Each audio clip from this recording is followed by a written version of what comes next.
It's a real pleasure for me as a longtime fan to be sitting here with Aaron Gray. Here with Larry Hama. We're talking with Kevin J. Anderson, best-selling author. Mr. Neil Adams. I am here with David Fritz. Axel Alonso, editor. Shadow Stevens. And Devil's Comic-Con with John Delancey. With Tom King. Kevin Conroy. Free comic book day. Denise Crosby. PopCon Pop Expo. Here on location at Star Wars Celebration. Sci-Fi Expo, talking for our second time with Gil Gerard. Wichita, Kansas at Time Eddie. Producer David Gerald. I've got Eric Flint. Are here at Smallville Comic Con. Wizard World St. Louis. VillageCon in Bentonville, Arkansas. Michael Lombardi. We were talking with Alan Dean. Quincy Allen. Suzanne Lambden. Of Starlog Magazine, Mr. Kerry Oakwith. Chris Sami. Len Weed. Dave Schwartz. Mano Intirami.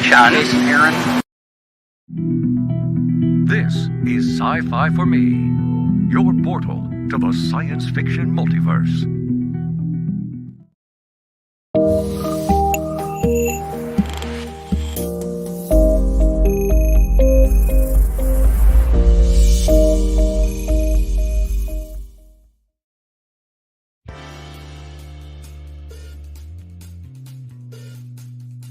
The Immortal Mask, a 1970s superhero crime noir adventure, follows a retired soldier turned reporter who is given a coveted interview with a death row inmate.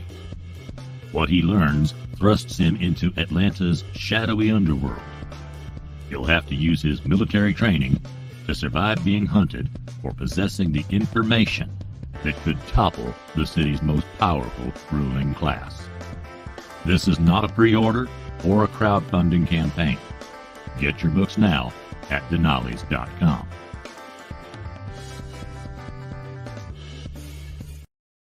"25 seconds to curtain, folks." I don't care if Monday's black, Tuesday, Wednesday, hard to tell, Thursday, never looking back, it's Friday, I'm in love.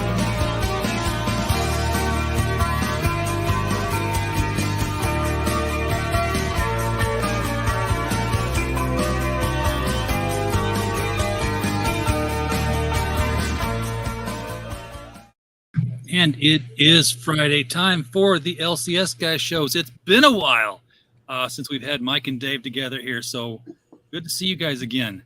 Yes, you too. Good to be here. Hasn't really been any problems. It's just been RJ's been a lazy son of a bitch, and I can tell by your beard. Yeah. Looking like ZZ Top. Yeah. If only I could play guitar now, it'd be good.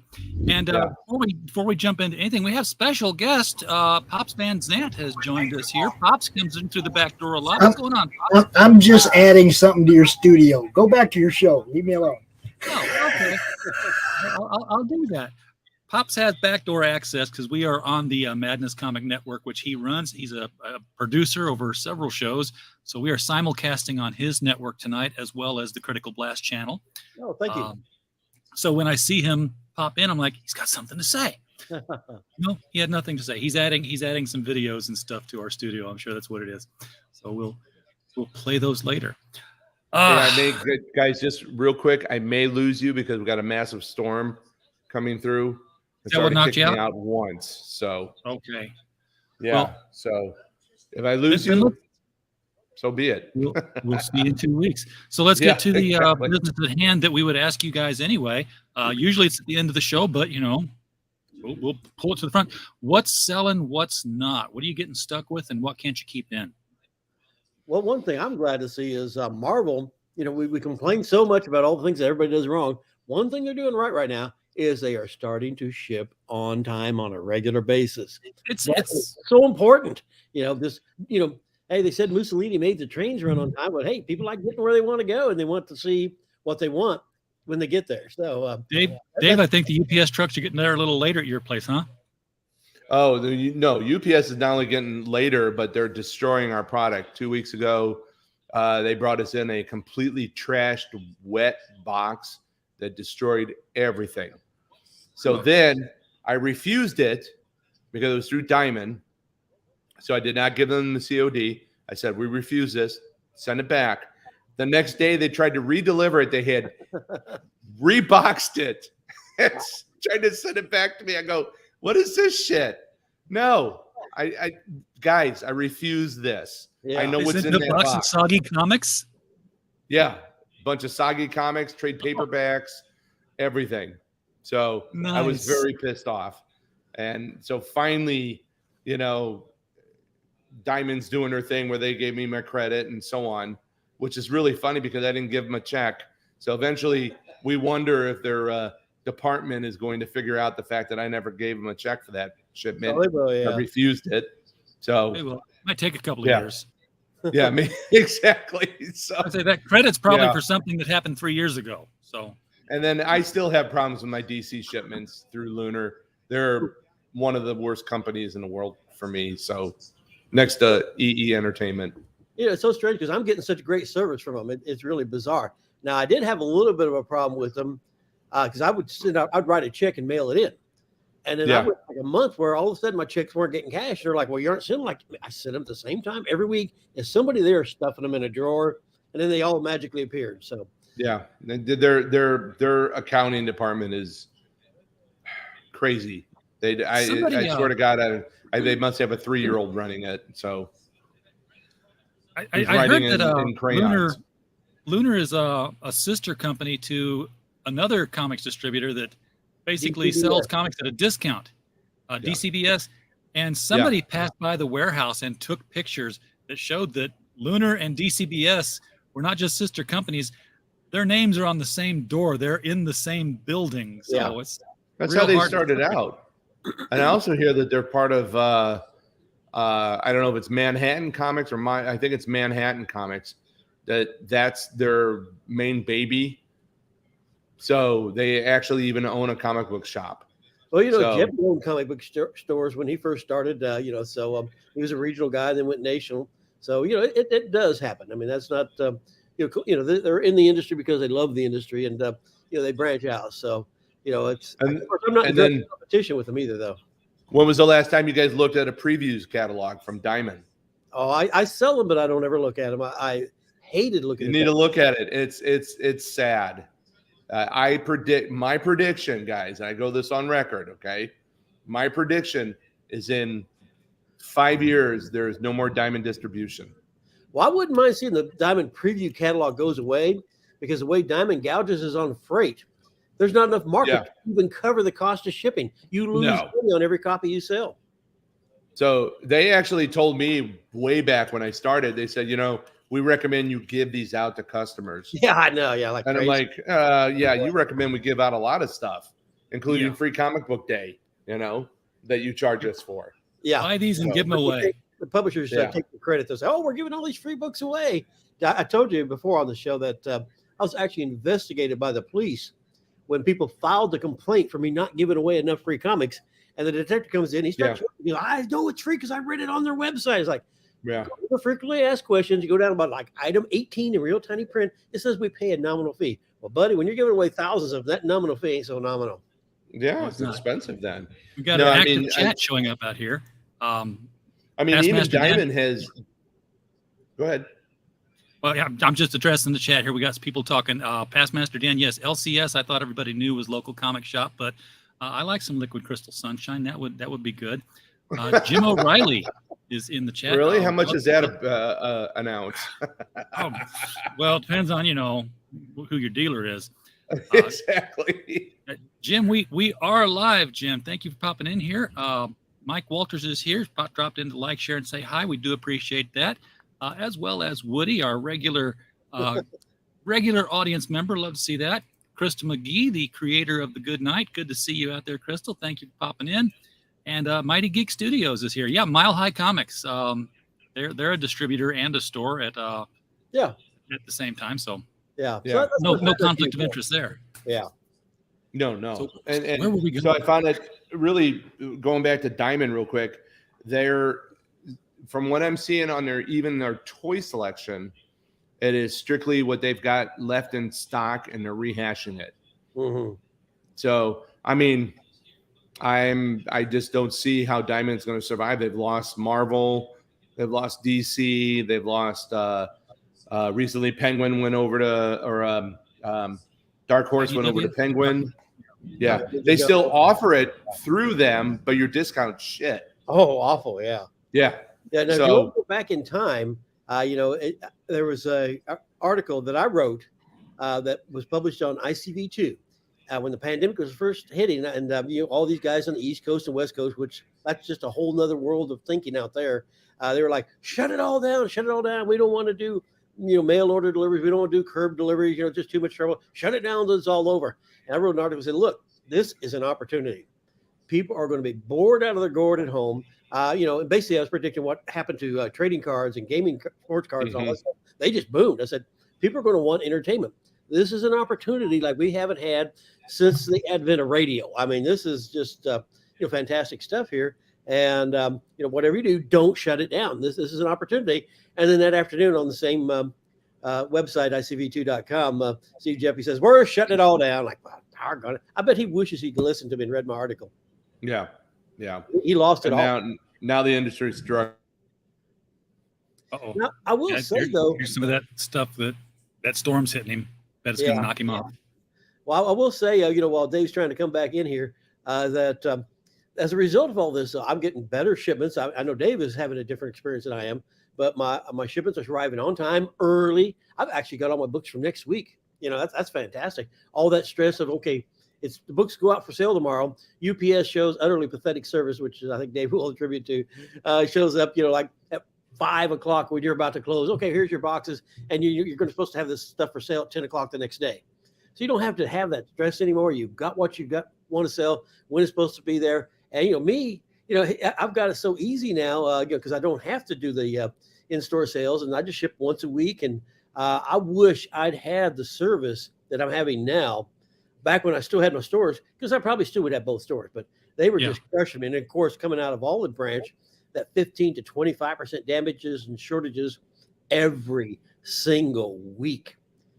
I was showing him, Buddy Saunders was at my store one time, and I was showing him my invoices, and he's like, how can you stay in business? It's like, that's when I was about to close down. I was like, well, I'm not, they wiped me out. So, the pandemic on top of, the god awful service out of Olive Branch. Now I'm not serviced out of there anymore. So now my service from Diamond is great. Cause Plattsburgh, New York, they do a fantastic job.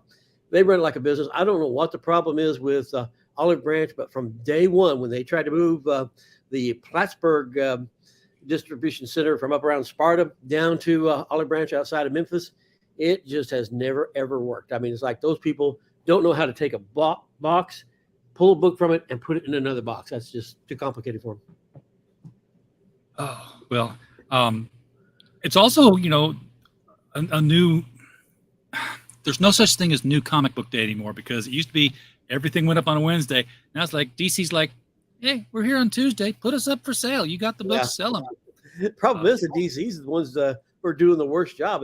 What was that bad thing that they did? I've been trying to think of the name. It just shows you how bad an event it was. A guy who owns a couple of comic stores can't even remember what the title was that they were using, where they had a summer of filler, and they just stopped all their titles and did this whole alternative reality, and it just did not sell. What was that called? I'm trying to remember it. Age of Apocalypse? No, that's Marvel. Yeah, that one killed X-Men. They've never recovered from that. But so here they did the summer of filler, and guess what? They're doing it again. Now they call it Night Terrors. Yeah. So Night Terrors. Yeah. Another debacle by DC to try to, because that's another time when they're not going to put out anything but that crap. Yeah, just like they did with. Remember what the title was? Yeah. Just like they did with Future State. So. Yeah, Future State. And did we all see the new picture of Superman? No. That James Gunn in his brilliant. Is it James Gunn? Yeah. Oh, the new casted actor. Yeah, who looks just like Henry Cavill. Yeah. Hello. Yeah. Well, at least Cavill's free to do James Bond now. He's the right age. James Bond's supposed to be 39 when he gets the 00 moniker. So Cavill's like 40, so he's the right age for the role. So he can just kind of smooth in from one icon into another. Yeah, and they cast the marvelous Mrs. Maisel for Lois. Yeah, I don't know anything about her. Yeah, and she's good. I like her a lot. And I'm not saying anything against this kid that they hired to be Superman, but it just is so funny that he looks like James Cavill. Yeah, exactly. So, Henry Cavill. Yeah. So I want to get a T-shirt printed up, and on the front of the shirt it says "F U Engelberg Humperdinck," and on the back it says also you, Lester Holt, and James Gunn. So you got a list. I have a list of the 3 people in the world right now that I am not a fan of, but Engelbert Humperdinck is number 1. He deserves probably just most the of the name. Yeah, exactly. So we've had some projects come to fruition for all of us lately, and I'm going to show this one off. This is the Brothers Grimm, our latest publication, and it is a brick of a book. It's home. Yeah. It's, how much will that set us back? $60. Oh, that's not bad. But it's fully illustrated all throughout. I'm trying to show. I bookmarked some of the illustrations, but some of them spread across pages, and I was really proud of the way we got that to work. Who's that distributed through? Critical Blast Publishing, and you can get it at Barnes & Noble. You can get it at Books A Million. You can get it in Amazon if you go to Amazon Japan. Amazon.com hasn't got it listed yet, and every time I call them up, Amazon's customer service says, "Oh, well, yeah, here's our Kindle department." I'm like, "I'm not published through Kindle." "Well, you have to take that to Amazon sellers." "I'm not a seller. It's in the Ingram catalog. Why don't you have it up?" So, fighting that battle. But, yeah, this is... So can I get it through you, though? You can get it through me. I will be glad to send it directly to you from the printer. That's a nice we'll talk. That'll be great. Yeah, so I like what Ginge Gingerton said. I love Cavill as an actor and a guy, and sure, he's a handsome sumbitch, but he doesn't exactly come across as a Bond to me. Really? Have you seen him play Sherlock Holmes? Yeah. Yeah, Bond. Yeah. Or have you seen him in not Mission Impossible, but no, he's in Mission Impossible. He's a bad guy. No, but he was also in what was the other Man from U.N.C.L.E. Thank you, Michael. Thank you. Yeah, he was great in that. Yeah, I did like that one. Ian Fleming didn't like Sean Connery as Bond, because he said he was just too rough and tumble. That that Bond was supposed to be more of a classy, slick-looking guy, which is exactly why people say they don't like Cavill. So because he fits the mold that Fleming himself said that's what Bond should be like. Of course, he came around. Sean Connery did a great job. Yeah. Plus, Cavill is one of us. He's a comics and gaming geek. He puts his own computers together, and he knows the lore of the characters he plays. So he's like a good guy. Yeah. Somebody I'd love to have on the show, Henry. If you're watching, reach out to us. Yeah, no, as a guest. I can always dress up like Henry and come on the show. That would work. That would work. So it'll be the Homer Simpson version, but yeah. Ever do a Netflix deal to do adaptations of my Wild Stars? There's a good role for him in there. There you go. I know which character he plays, the main one. Well, RJ, congratulations on that book. That looks amazing. Thank you. Only some of my favorite tales in the world are Grimm fairy tales. Well, today is the last day of our reading period for The Monsters Next Door, our next anthology. So starting tomorrow, we've got the cutoff, and then Damascus and I are going to go through all the stuff that's already made it through the second read, and we got to start killing the children because we're only going to print 20 stories, and they've got to be the best of the best. We've got 44 stories so far that have made it past the "wow, you really suck" or the "wow, you didn't even understand what the theme was, but you wrote okay." Right. And Michael, congratulations on the big, ginormous $350 tome that is the Conan Omnibus Beyond Hell. Congratulations. It'll be this one. Thank you. I appreciate that. Yeah. Jesus. This is day one, right? Yeah, that's the one. The leather-bound sets are already sold out. So this one's moving fast too. I'm glad it's only $350 because the publisher was originally thinking maybe $450 or $499. Managed to talk him down from that, and because we don't want to price them just out of everybody's market. But you should be happy with it. It's going to have over 7,000 images, 350,000 words, 1,600 pages, and you've got artwork in there that's never been published before. You've got I've got a chapter. Roy Thomas wrote a foreword for each book, and he helped me get some artwork that had been lost from Savage Sword of Conan. So I've got a Pablo Marcus cover that's never been published before. I got a lot of interior art for stories that were never printed. So you get a lot of unique firsts in there. And volume one's on the pulps, and I've got pulp covers that have never been reproduced since they first came out. People never could find them to reproduce them. I've got a lot of interior art that has never ever been reproduced before since they appeared in the pulps, like back in the 1930s. So 90-year-old art, unseen for all that time. And then book volume 2 has all the books. And man, I tell you what, Robert E. Howard, his stuff is everywhere. I had no idea what a rabbit hole I was going down on that one. Atlas is like, oh, you're it's all your problem. And I tracked him down though, and so if you ever wanted to say, hey, I am going to get a complete Robert E. Howard collection, well, one, first go to see your psychiatrist, and then 2, get this, because this will show you what all the books are that you're looking for. I've got every biggest checklist in the world. Everything. Yeah, I've got it all. I mean, the name of the publisher. And of course, one of the focus is on the artist. And, so I give you a lot of biographies of the artists. Now, the biographies of the artists, especially the comics, which is volume 3 and volume 4. Volume 3 is all just the Conan comics. Volume 4 is all the other Robert E. Howard comics and all the magazines and the British stuff too. He has a fair amount of stuff in Britain. So I give you it all. And, it's just, it's everywhere. I mean, I just can't impress on you just how much stuff is in this thing. Well, between this and your Edgar Rice Burroughs chronology, you could prop up a car and take the tires off. I so want that Edgar Rice Burroughs one. I mean, that's right now my dream to have for my 60th birthday coming up in February would be that. Don't wait too long. Edgar Rice. They're on. I know. And with this coming out, that's starting to move pretty brisk as well. And of course, the leather bound on those has been gone for a long time too. So, but yeah, it's great. But I think if you take all the chronologies I've done, all the Wild Stars novels I've published, all other articles and things I published, I think in the last 7 years I've passed 1 million words in print. Wow, good for you, Michael. Words. Fiction good and for non. you. Well deserved. So, folks, if you're a Robert E. Howard fan or a Conan fan, and who isn't? Below the video, because it just wasn't Conan. I mean, Robert E. Howard. Solomon Kane. Solomon Kane, one of my favorite characters in print, is Solomon Kane, and I just got a really beautiful beginning last year.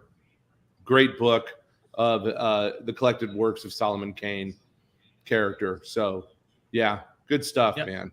A friend of mine did a book, an anthology with a bunch of other artists and writers called Gideon Kane, because they weren't quite sure whether Solomon Kane was in the public domain or not, or trademarked. And they said, well, you know what? It'll obviously be Solomon Kane, but we're giving it, new names. And they wrote a bunch of stories in a chronological order that tried to stitch together the different Solomon Kane stories. Because, basically it was always like, here's a town, here's a supernatural problem. Solomon shows up, kicks ass, leaves. And he was different ages. So like, what's his deal? Why is he doing this? How's this work? Well, and I remember. Go ahead, Michael. I was going to say one of the things I kind of lost track on a comment I was going to make when I was talking about how I've got a lot of biographies in there. A lot of the more modern artists, I don't have a lot of biographies on them because when I started asking for information, I realized I was getting kind of a wall thrown up. And I realized, well, we're in the day and age of identity theft. So I was like, yeah, maybe I'll just back off trying to get that in there because I don't want to give somebody a shorthand for how to steal the identities of all these different creators. Okay, this is where they were born, what year, what town. It's okay for the older guys because they aren't around anymore. But so there was a limit on how much biographies I could do on those guys. Yeah. No, I agree. And it's and here they were getting ready to do a new Conan comic book that I believe is through Titan Comics. Yeah, looks great. Looks great. Looks like Marvel. So I'm excited about that. Marvel lost their license to the character, didn't they? Yeah. They let it expire. And like I said, it expired. And that's okay. Their stories were crap anyway. Yeah. I didn't think but they're did they get a chance to write him out of Avengers? Savage Avengers. Actually, I think that is finally over with. Yeah. Okay. They killed Conan in the middle of the second series, but then of course they brought him back so he could leave. So he was only in the first half of the second volume of that. So, and then of course, when's an Ator, the Fighting Eagle comic, going to come out? I guess I'm going to have to write that one. Yeah. Along with Michael here. and RJ. Well, we're going to create Ator the Fighting Eagle comic. Let's do it. Stories. Let's make it happen. I agree. So, and of course, I Red had come Sonja up with Dynamite. Well, I remember we had Miles O'Keefe at one of our shows back in the day at Contamination, and I had talked to him about a script I was working on, which was a continuation of Ator, and it would have been Ator is now retired, working the field, married. He's got a son, and the princess of the kingdom gets kidnapped, and they send their army out to get her from the tyrant who's kidnapped her, and he has an evil witch who's his right hand, whatever, typical medieval stuff. And the witch destroys the king's army. So they're like, we have no recourse. What are we going to do? And then some old wizard guy goes, there's only one guy who can do this, and that would be Ator, the Fighting Eagle. So they track him down. He goes, and they're like, this is your duty for your king and country and to your queen. He goes, I don't have a queen. I just want to be left alone. So he denies the whole, he says, no, I'm not going to do it. Well, the son's overhearing this. And so the son takes it upon himself to go try to save the queen, or the princess who was kidnapped. And make a long story short, of course, he gets kidnapped because he doesn't know the ways yet. And Ator has to come out of retirement and save his son. But at the end, Ator dies and passes on the sword or the torch to his son. So, and of course, they save the day. So Miles loved it. You dropped the name Miles O'Keefe. Of course, that's the actor who played Ator in the film. Yes, and played Tarzan in the Bo Derek Tarzan film. Yeah. Yes, exactly. You've had a lot of people drop in your store and do guest appearances there.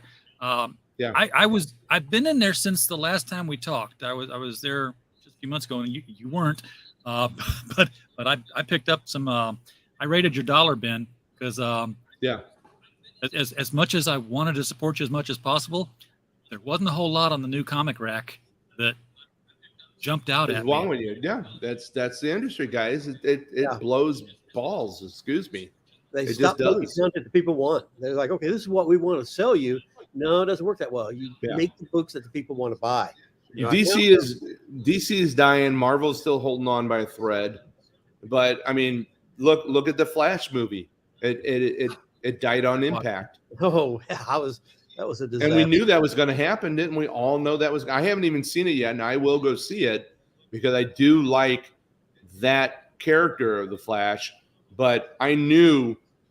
I even said this on to customers. It's like the moment Ezra went cray, it killed the movie on even before it was ever put out. And here's the thing: they're doing with they're doing with the Flash what they've done with Batman, what they've done with Superman, what they've done with Spider-Man, and that is they only know one story.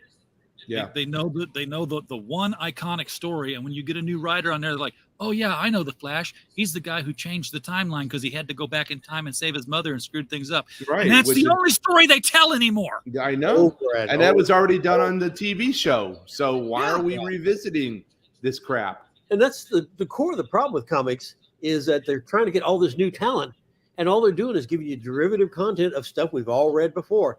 And experienced readers like us, we look at this page one. I know everything is going to happen, and we're out. We're not going to spend the money again to read the same thing. Now I will say the art is as good as it has ever been. Visually, comics have never been better. Content-wise, they've never been more lacking. Michael, I'm going to have to disagree with you on that. Okay, visually, I think the artists today are total crap. I think it's line drawing. There's no depth. There's no Jack Kirby's out there. There's no Sal and John Buscema's out there. There's no Ditko's out there anymore. The style today is loose. I don't like that style. It's anime. It's pushed almost to an anime kind of look. I don't like that either. It's almost a watercolory kind of look on some of these characters. There's no depth in it. Michael's only getting the stuff that customers are buying. He doesn't cover everything else. Yeah, I don't have the junk. And I'm ordering that crap that curated. It makes me cringe when I look at it. That's why I say I'm glad I don't have to read the previews catalog anymore. Oh. I used to, what is this Drek I've got to choose from what I want to put on the shelf? Yeah. It was awful. And I won't Tim Drake Robbins series. I mean, you were just talking about Conan, Michael, and some of the greatest artists ever worked on the Conan issues. I mean, come on. They were amazing artists. I still am blown. In fact, I just got a collection in, and unfortunately, one of them was a Conan, the Conan magazine, the Conan the Barbarian magazine from the 70s. And the cover was ripped off, which totally bummed me out. I used to love those painted covers. Yeah. But then just looking at the black and white line drawing, I'm like, oh my God, this is art, compared to today. Now I do have some controversy in my comics books there, because I talk about the remember the Neil Adams Great 37? Yeah. Did you notice what Neil did with the artwork of the Slug Monster? Yeah. Best-selling comic of all time for kind of some of the greatest stuff ever. But it was part of a female anatomy. Yeah. And, if you knew it, you knew it. If you didn't, it just went over your head. And even what Frazetta did when he did the book covers to the Conan series. Artwork there. Just a beautiful, outstanding study of the human anatomy. RJ was talking about your dollar bins.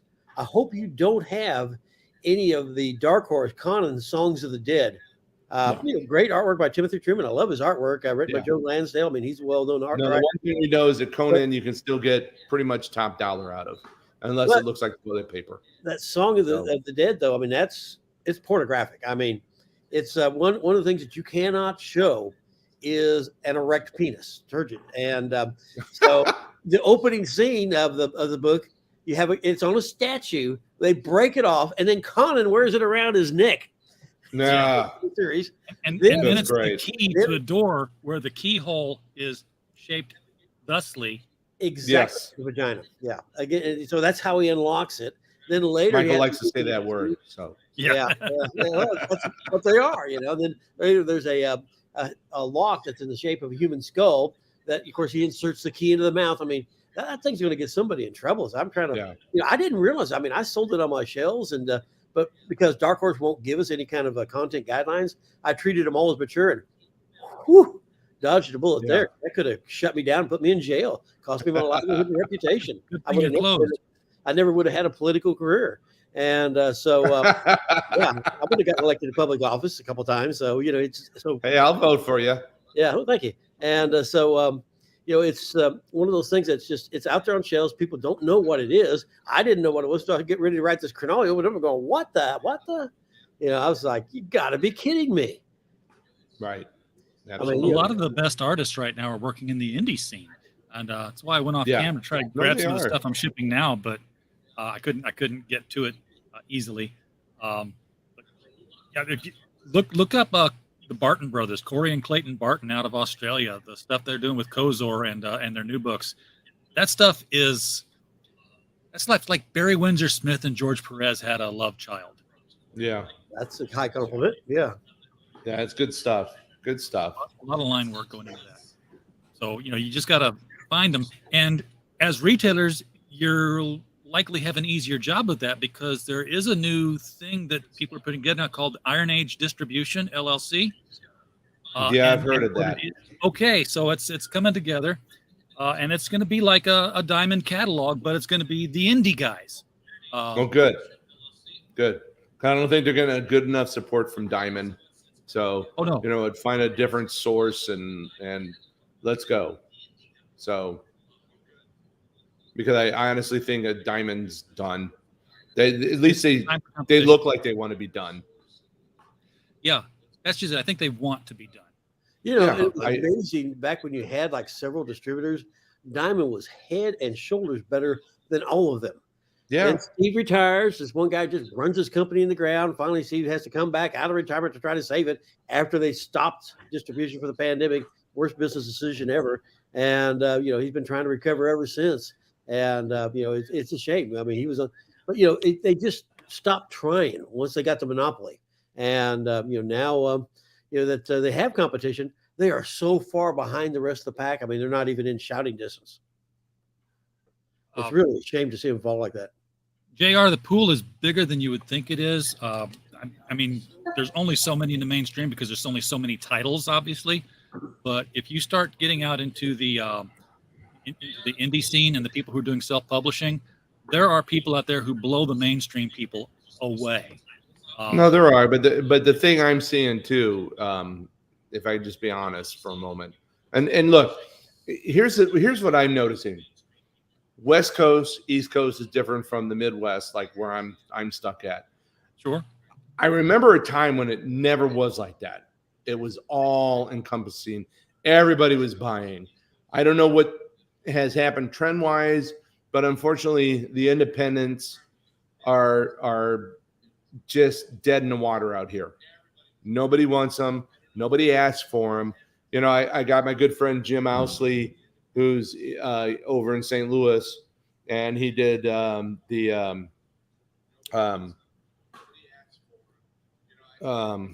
geez. I know this one because I had him on the show. Yeah, I know. Yeah, you have. It starts with an A. Not absolution, but oh crap, brain fart on that one. Huh? No. So I'm gonna Google it real quick.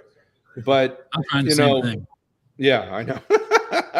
Isn't that terrible? Sorry, Jim. If you're watching this, don't be hating. I've got why did Jim Owsley change his name and it's coming up with Christopher Priest. Not the same guy.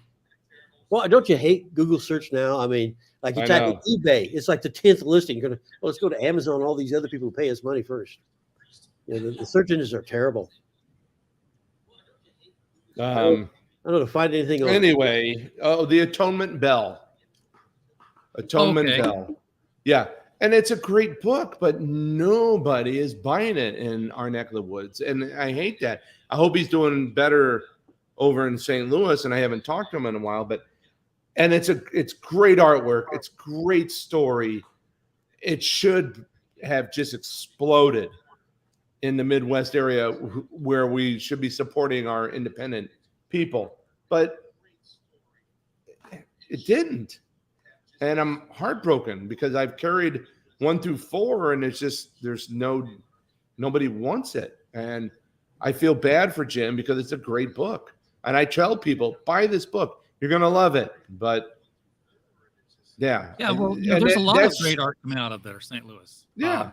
But it's indicative of what's happening in the industry, guys. Yeah. I don't know what it's like over where you're at, Mike, or where it's going on over in Florida or California or so on. But I'm right in the middle of the Midwest. I'm St. Louis. Your demographics like mine, yeah. Yeah.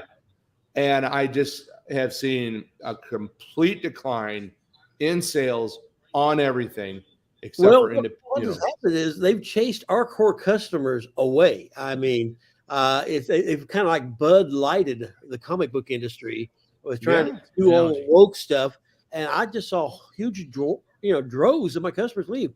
I used to have police officers and all the different police force all around the state and prosecuting attorneys, this and that, military men, anybody who was a service to the community. They don't buy comics anymore because the comics treat them like they're baby killers. And that was what one guy said to me why he quit buying DC comics. He says, I'm tired of being called a baby killer. I mean, so they just have totally alienated our customer base. They won't tell them the type of stories they want. So they quit looking. And so anybody who is actually making the stuff they want, well, the customer base has been chased away. I mean, the East Coast and West Coast must just be completely different from us because we don't want this. That was a big factor in me deciding to close the stores. The pandemic, the diamond disasters. When I was making a list of all the reasons to keep the store open was, well, I've got a monster multi-million-dollar inventory at retail. I've got 40 years being established. And then I ran out of reasons to stay. But then it was all nothing but, get the heck out of here and not just run for the door. You put an idea in my head here, Michael, and it's not so much an idea, but just a thought. You talk about how the police officers left, and we've seen over the past couple of years, the big brouhaha was like, oh my God, police officers have adopted the Punisher logo as something that they wear in their off time on their T-shirts and stuff. So what did Marvel do? They got rid of the Punisher. Did you guys follow that story? Yeah. Oh, Dave, you've read it. Yes, Michael, they took the Punisher and they brought back his wife from the dead. Oh, got better. Okay. So that she could basically tell him that the day that they got massacred, she was going to let the little girl run off and play so that she could serve him divorce papers.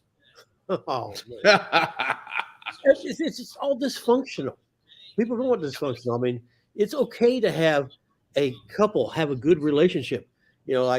People, Spider-Man. Oh, now Mary Jane has split up. I mean, you can actually have somebody who says this is an ideal to aspire for. It doesn't have to all be completely dysfunctional.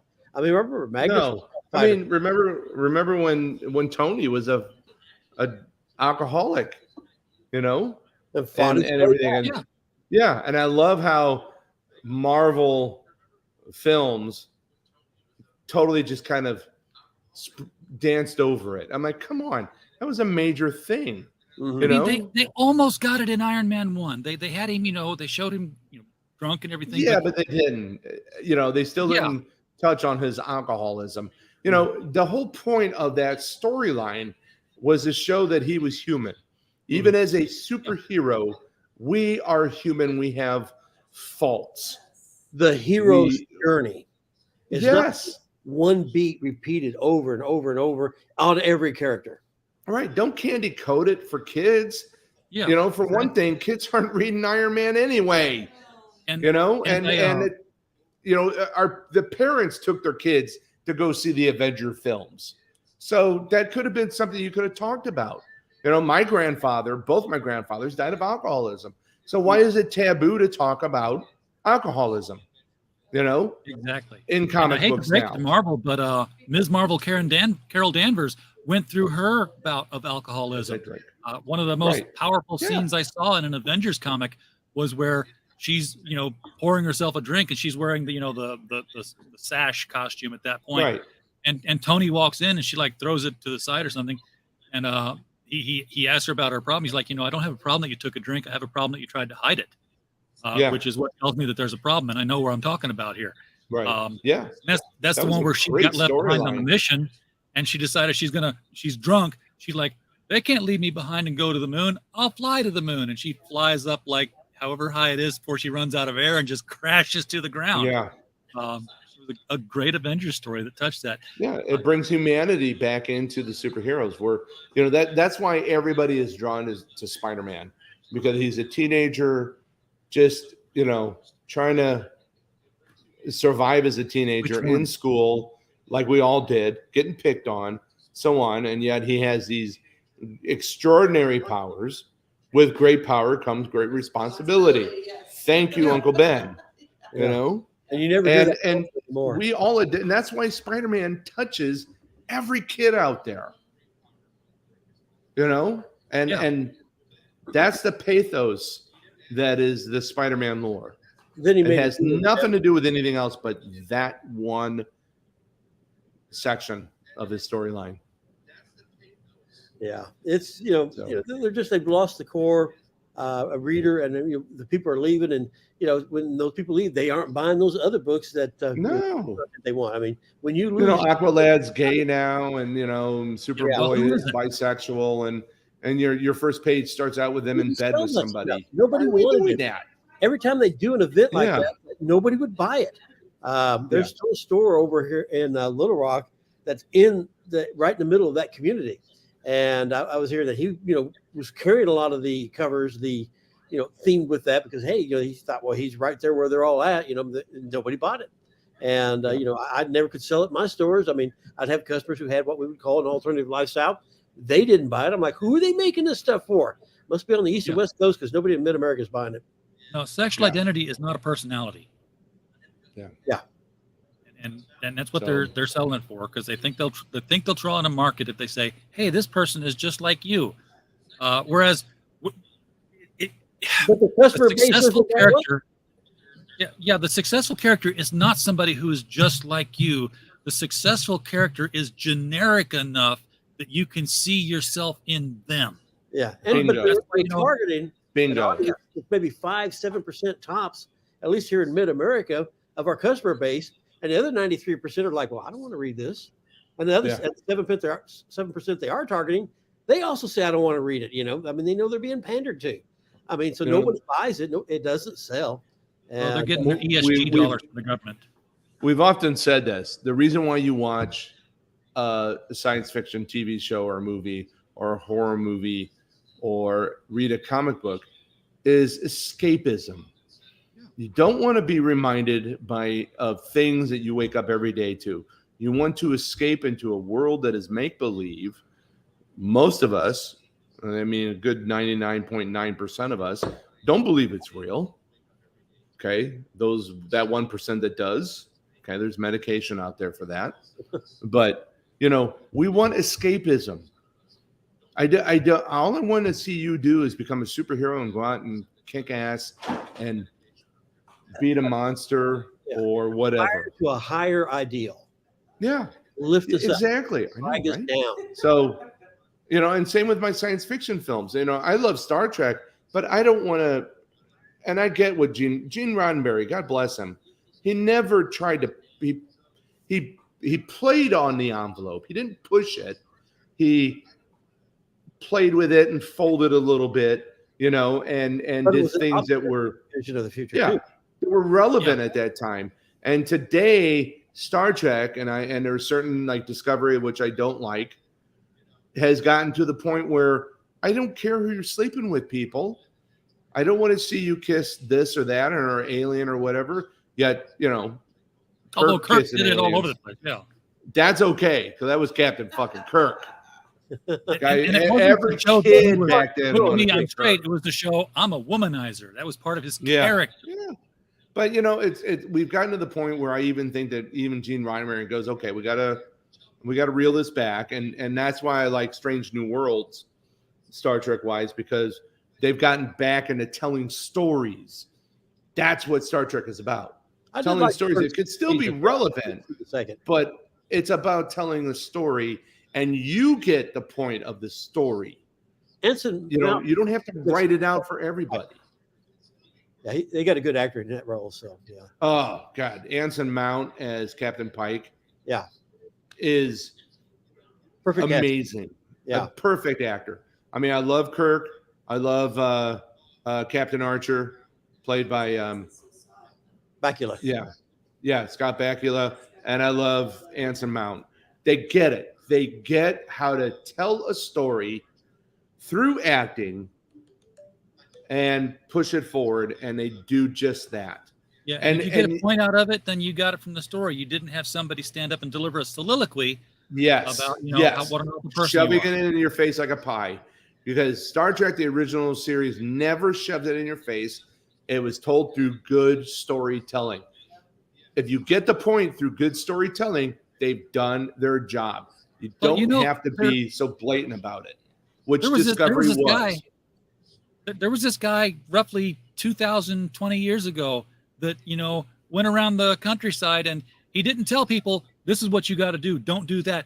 He told stories that, he's like, hey, it's kind of like this guy has a field and this other guy's got a rocky plain. And then people are like, oh, I get it. You're telling us to take care of each other and stuff like, yeah, but I'm not just coming out and saying, hey, do this and don't do that. Of course, they finally nailed him to a tree for being too loud about it, but stuff happened. And that's usually how it lynch mob.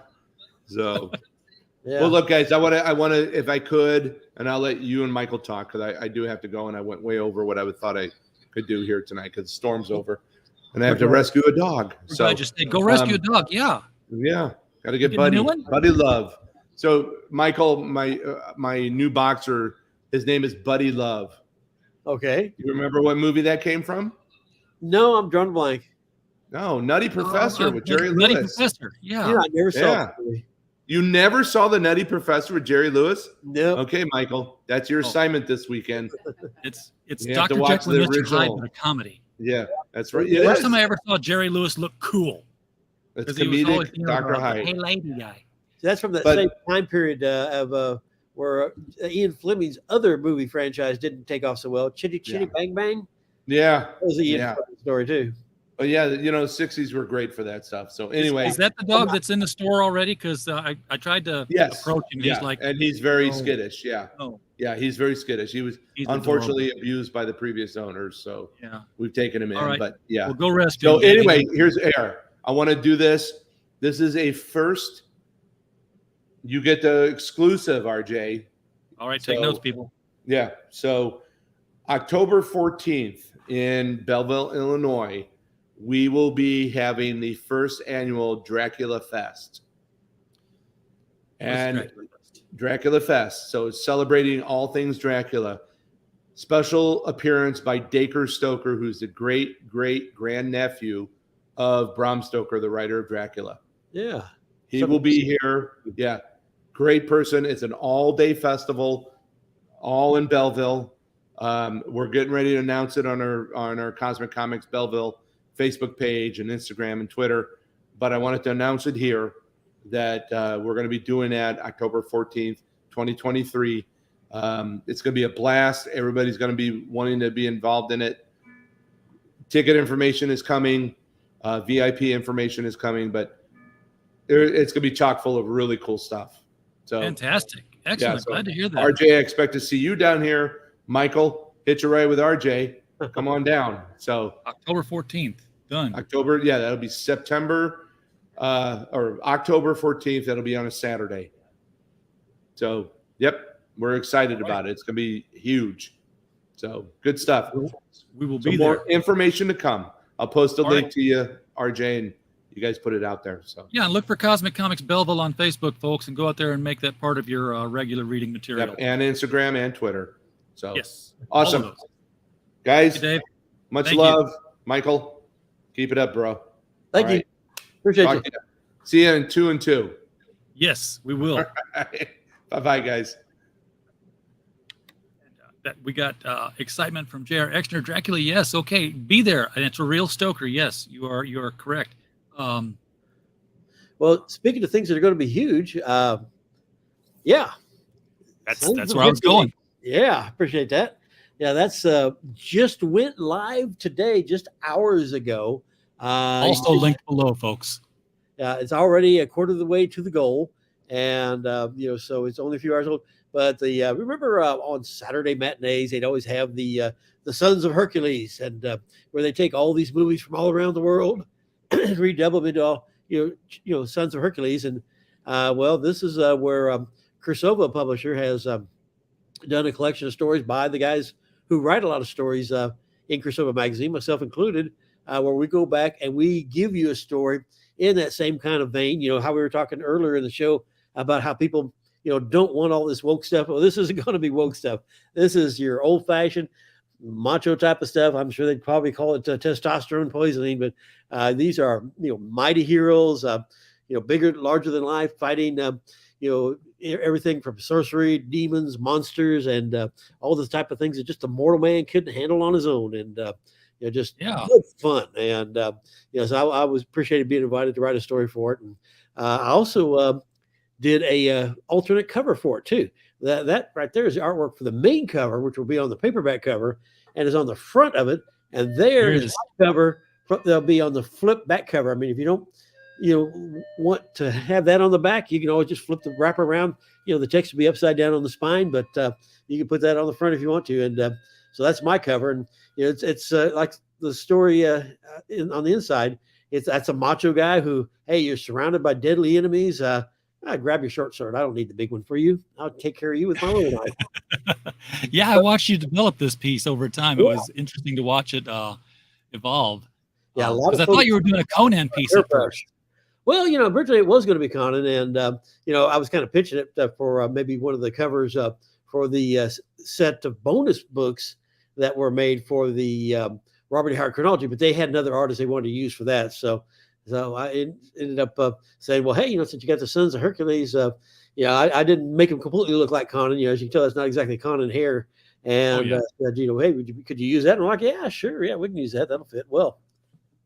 So, hey, so that's what are these warrior gorillas in the back here? Yeah, and that's not an actual story. That's just macho guy in a tough situation with a damsel who looks like she could probably take care of herself, but she's not too much in distress. Yeah, and that will only be printed on the hardcover dust wrapper, which is a Kickstarter exclusive. So once the Kickstarter is over, these will be printed. It won't be reprinted again. Only the paperback cover will be the only way you'll be able to buy future editions. That cover right there. So, so you got to get the $40 hardcover, folks. Right. To get that's a photo of the prototype, and which actually I have here. I'll show you here in a minute when you're ready. Now, is it actually a flip book? Right. Yes. Yeah. Well, no, the book inside is not a flip, just the dust wrapper. Oh, you can so you can turn the dust cover around either way you want. Whatever one you want to be the front can be the front. Yeah, except you're going to have the spine text be upside down with mine if you want to put mine on the front. Yeah, that'd be the only difference. But that's just launched today, and it's doing real well. If it doesn't make its goal, it'll never be made. So I threw the link out into the chat, so folks, hit that one up. And it's you can get ebook, paperback, signed paperback, hardcover, signed hardcover. Now wait a second, what am I looking at here? Because this is ad plus ebook. Oh, this is patron tiers. Okay, so I was like, why did it say 30 up here? Now it's 130. This is advertising that you get in the Kursova magazine plus a book. Yeah, I think you even got a tier where you'd add a story to it if you wanted to.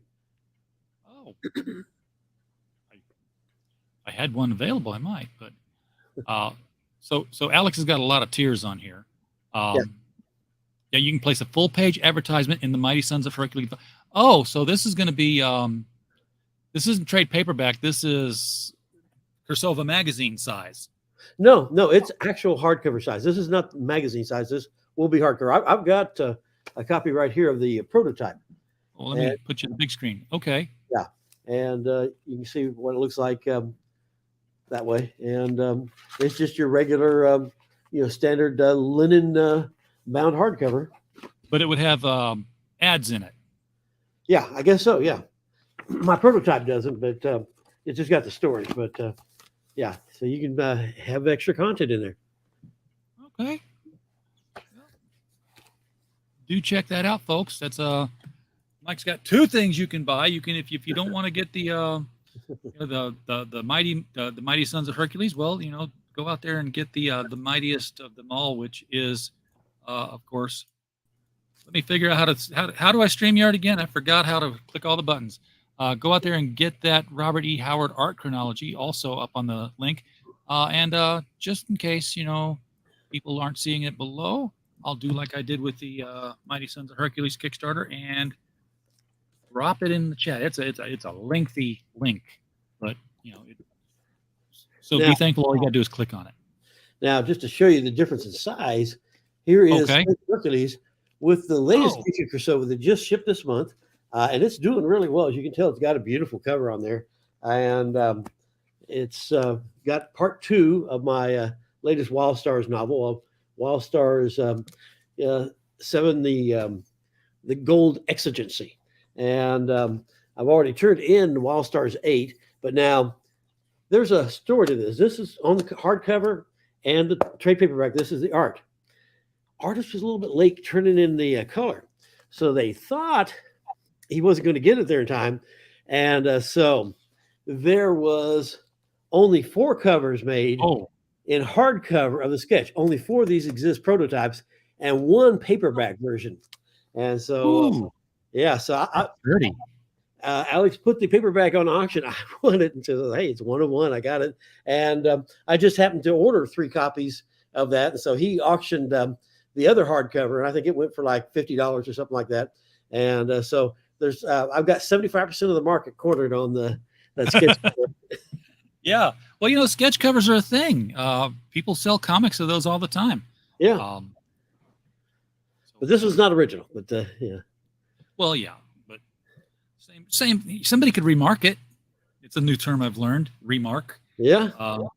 Where you take a comic to somebody and then they draw on it. Yeah.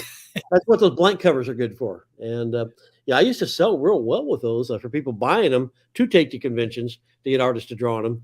And then Marvel just quit doing them. It's just like they forgot about it. Ron, I wish you'd have been here just 15 minutes sooner. We'd have introduced you to Dave Dyer, who has the largest Godzilla collection in retail anywhere in the United States.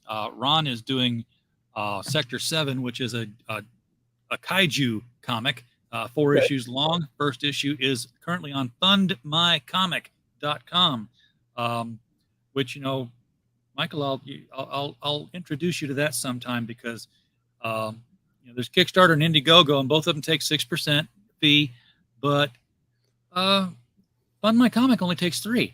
Oh, that's nice.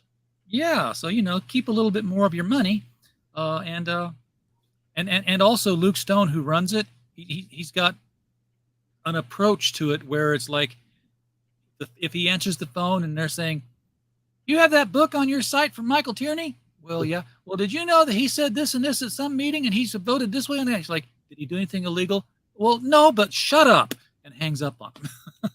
I know I had people call me up wanting me to stop carrying Marvel comics because Donald Trump was friends with the guy who used to be running Marvel. Yeah, no, it's not going to happen. No. Oh, Lord. One guy doesn't like a guy that Trump knows, so quit buying those Marvel comics at your store. Not going to happen, dude. That's the cancel mentality that so many people have, though. That's the world we're living in. Yeah. And that's one thing I don't miss in retail. I mean, I miss 90% of my customers. We're really great people, but oh boy, those single digit ones who are the problems. They stood out in the crowd, and I always had the attitude was like, hey, just take your business somewhere else. I don't need it. And people were just like, what? You're supposed to just do whatever, jump when I say how. I want you to jump, and they're like, no, I'm not going to do it. And customer's always right. Well, there's such a thing as addition through subtraction. Because your good customers don't want to see these people getting away with this kind of behavior. Nobody wants to see that kind of nonsense happening. And so I just wouldn't tolerate it. It's like, yeah, well, I'll never shop here again. Good. Thank you. Here, let me open the door for you and let you out. And, I have news. Since we started the show,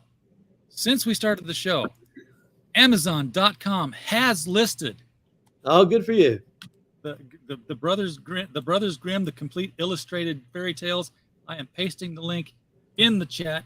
That is the Critical Blast link. Check that out. This is the one I talked about. So it's $59.95. It is 540 pages, over 340 illustrations inside. This thing is it's real nice hardcover volume of these iconic fairy tales. So I wish it would have been live when Dave was here. I'll have to tell him it's there now. So that's something to be proud of. You know what? I'm proud of all the books we put out, and more proud of the ones I didn't write, which I haven't published any of the books that I wrote. So I'm kind of divorced from that. I'm gonna probably change that a little bit soon. But so far, all the things that I've written have been published by other publishers, and then I saw what they were doing. I'm like, I can do that. I can do that. Yeah. I can do that and get rich. And it's like comics. If I spend $2 million, I might make $1 million. That's it. Sure, there's no money in publishing. Yeah, it's an act of love of the industry. And it's so difficult. Like your fight with Amazon just to get it to put it on your site. I mean, there's so much nonsense you have to wade through. And we were talking about Indiegogo and Kickstarter. The great thing about that is you're not lost in the middle of all that god awful stuff in previews of just all the dreck. And people pay a lot of money to be listed in there, and you got to wade through it. I mean, I absolutely hated looking at previews when I had to read it every month. And what I did is I got to where I wouldn't look at it until it was actually time to fill out the order. And so then I'm going through, oh, hey, that looks pretty good. Now, what? Not one customer said they wanted that. Yeah, it must not be that good. Go on by. That way I don't make mistakes. And just because it's what the customers want is what it's all about. And you can't just have a $1,000 ad in a page in previews and expect to be a hit. You got to do something else. And, that's the great thing about Kickstarter and Indiegogo. You've got a web page, you're promoting your stuff, you're getting it out in front of a lot of people, and you're not just dependent on the people who buy the previews magazine. And I think that thing's probably going to be a dinosaur before too much longer, which will curtail a lot of people's ability to enter the market because that is a source of coming in. But I just don't think it's effective anymore. Because I still sell some previews, but I've only got 1 or 2 people actually place orders out of it. I don't know why. The rest of them are buying it. It's, I used to look at it, and I would get the free ones, not the big book. I would get like the Marvel and the DC are free, and those are the ones that people will actually order out of. But the big previews now that doesn't have the Marvel DC anymore, I mean, they're not drawing the people in to look at it. They're not going there for the Marvel and finding the other stuff. And so I thought it was funny. Yeah, I thought it was funny. Like a couple of years ago when Diamond said, "Hey, all you little guys here, we're going to open up the front of the book to you guys, and you can be in there where like a big publisher." I'm like, well, yeah, that's because your big publishers left, and you've got to fill the space. Yeah, that's exactly what happened. And so, yeah, and that might have a lot to do with why the independents are struggling so badly now, because there's they can't be sold in the same marketplace that the Marvel and DCs are listed. Marvel and DCs, nope, we're out of here. We got our own catalogs. You just come straight to us, and they give those to us to give away. I mean, they actually give it to us. It's not like Free Comic Book Day where we got to pay for everything to give away. And we pay for the books, we pay for the shipping. Free Comic Book Day is an expensive event, and that's one thing I don't miss is all the people coming in with that entitlement, like, you owe me free stuff. Like, oh, you nothing. I'm giving you a gift. Thank you would be nice. And when I stopped being listed on their Free Comic Book Day website, oh, that just made my life so much better. My employees were all like, please don't ever be listed on their website again, because it got rid of that negative crowd who was just going down that list saying, give me, give me, give me. I wasn't on that list. Well, those people didn't come in. And then you had all these people saying the weird stuff like, thank you, I appreciate you. And all of a sudden it turned into a positive experience. People would stay long enough to shop and buy some stuff on the sale. Where before they were like, let me get out of here real fast. I want to get away from these creepy people who are just complaining about everything. And, what was really crazy is I was, fighting Hastings back then. And these people would come in, stand in my store, bash on me while bragging to the heavens about how great Hastings was. But you could go in and you grab as many comics as you want. Of course, you got to get there in the first 20 minutes because they're all gone in a half hour. Yeah. And I'm giving away books the entire day to every single person who walks in. But they're telling me about how bad a guy I am because they couldn't grab it all right at the start. I attended the Free Comic Book Day this past May at Rock Bottom Books in Fayetteville. And that's been around a long time. Oh yeah, Alan's been running that place a while.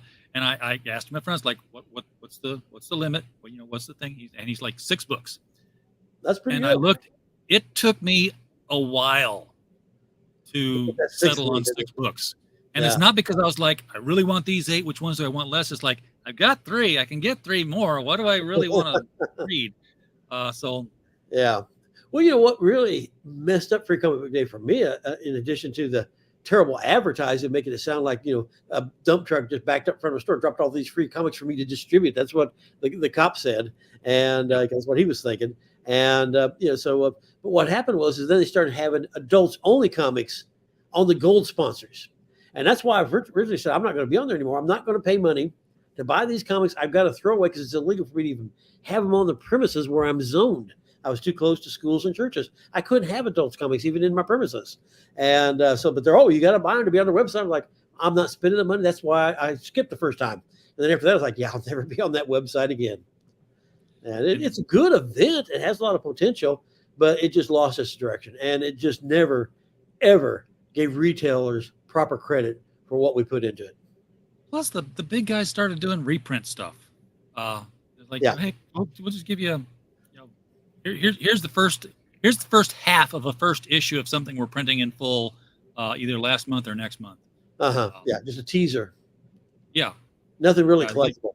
Like the DC sampler. Yeah, it wasn't collectible at all. I think the last time I saw one that was collectible was when DC did Blackest Night 0. That was a Free Comic Book Day book, and that was the only chapter of that book. I mean, it didn't come out the next week or the next month as a standalone. It was, you didn't get the Free Comic Book Day one?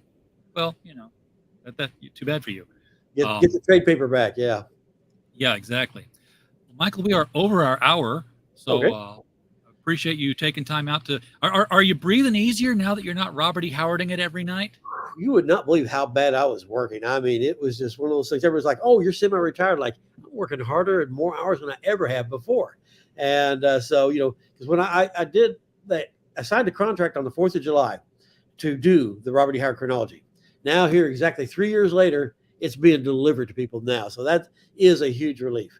And I told them at the time, I said, this is probably going to take me 2 years to research, compile, and write it. It took me another 6 months to build the pages because I laid out and designed every page. And then another 6 months to get it manufactured and in the mail to you guys. So you had a lot of art cleanup to do. I mean, you were restoring all those images. 7,000 of them and 350,000 words. I mean, it was a major undertaking. I didn't realize it was going to be as major as it ended up being. I was actually shooting. It's like, okay, well, I said 2 years, but I'm going to try to do it in one. It's a good thing I tried to do it in one because I never would have made 2 years if I hadn't just push 7 days a week. I mean, I'd get up. That's all I do. And I wasn't even sleeping in bed. I'm still not back to sleeping in my bed because I got so used to working until I couldn't go anymore. Take a few hours nap on the couch, get back up and work till I can't get anymore. Take a few hours nap. I mean, I didn't have any kind of a cycle. I'm just now starting to get back to where I'm sleeping at night instead of just a nap here and there and just push the whole time. I mean, it was an incredible push. And, it wasn't just the Robert E. Howard chronology because I still had to do a new Wild Stars novel every year. I had another Tarzan novel that I wrote that the Pearls people haven't read yet because they got into their whole re-release, the whole Edgar Rice Burroughs universe in their own uniform edition. So they got sidetracked on that by the time I turned it in.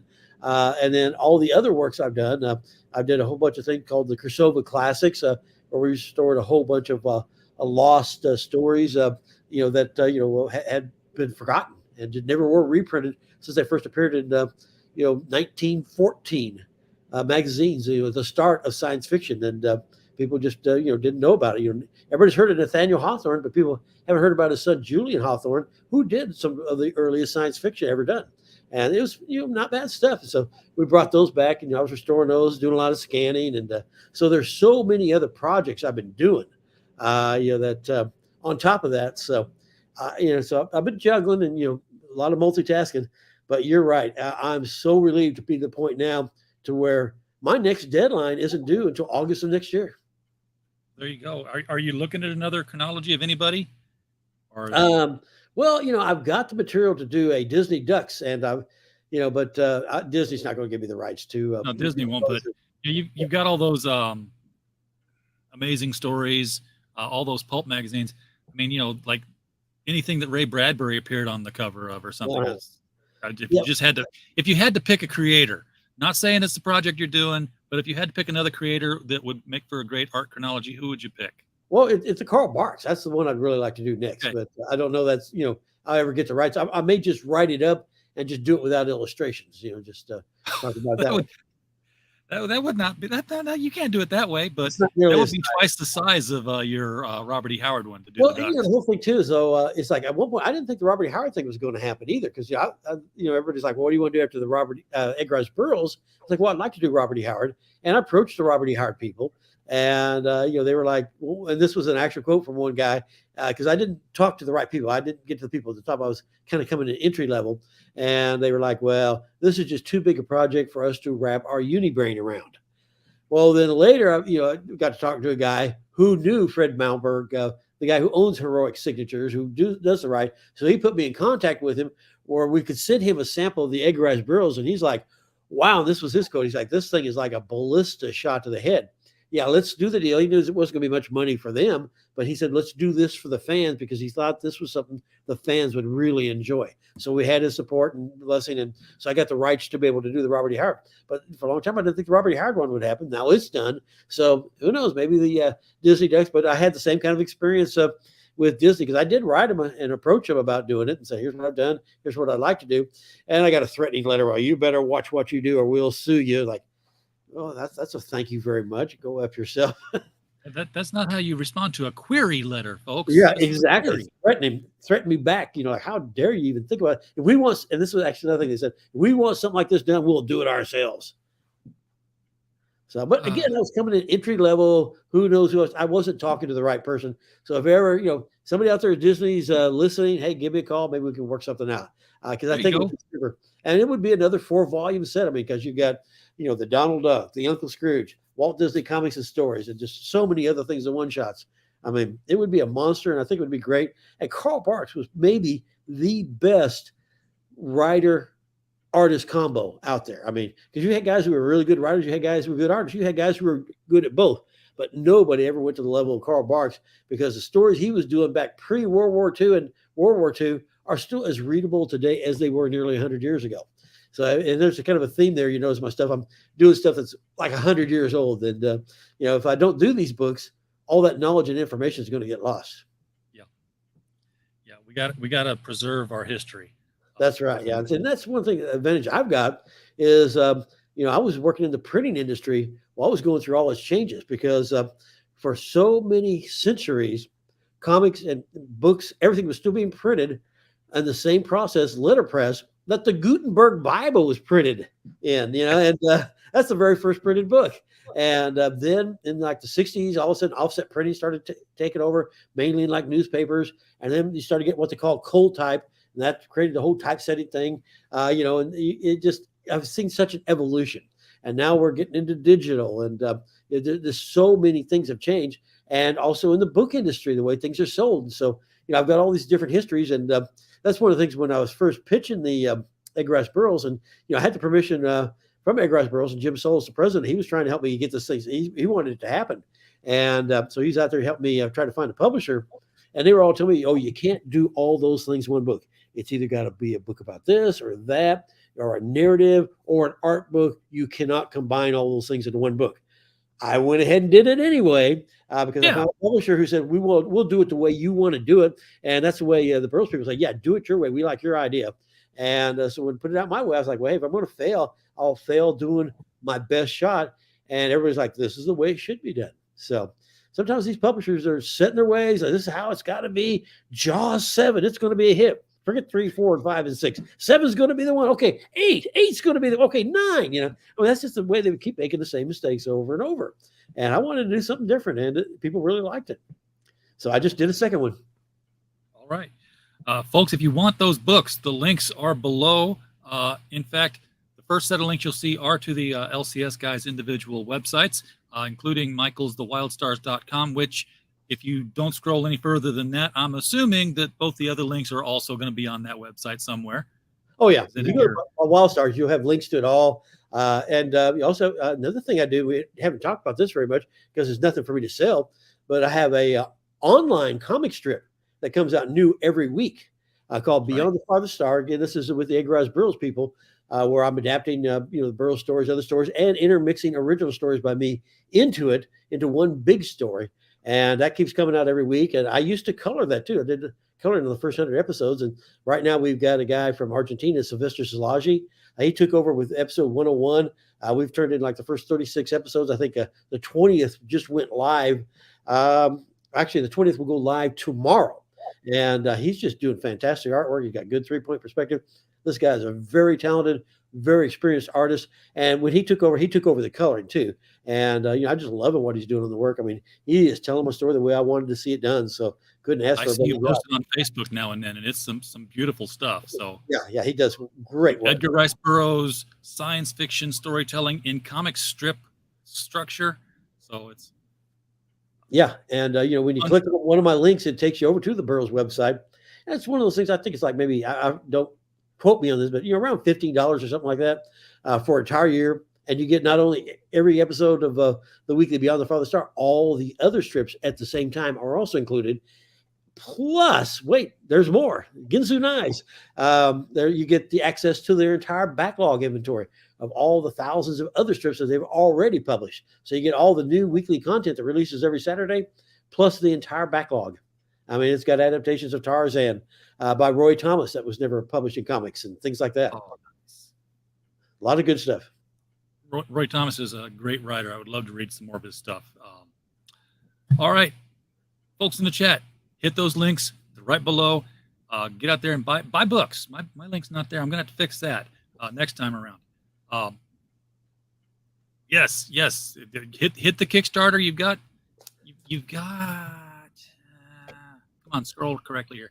You're at 1644 out of 6,000. 49 backers. 31 days to go. Yourself some tales of might and mayhem for your library shelf there. Do it just to make the woke crowd angry. Yes, absolutely. All right, Michael, thank you again for coming on. We always love talking with you. Everybody in the chat, thank you for being here. We don't have a show without you. So, we're glad you show up. And while you were here, we just hope that while you were with us, you just had a blast. Good night, everybody.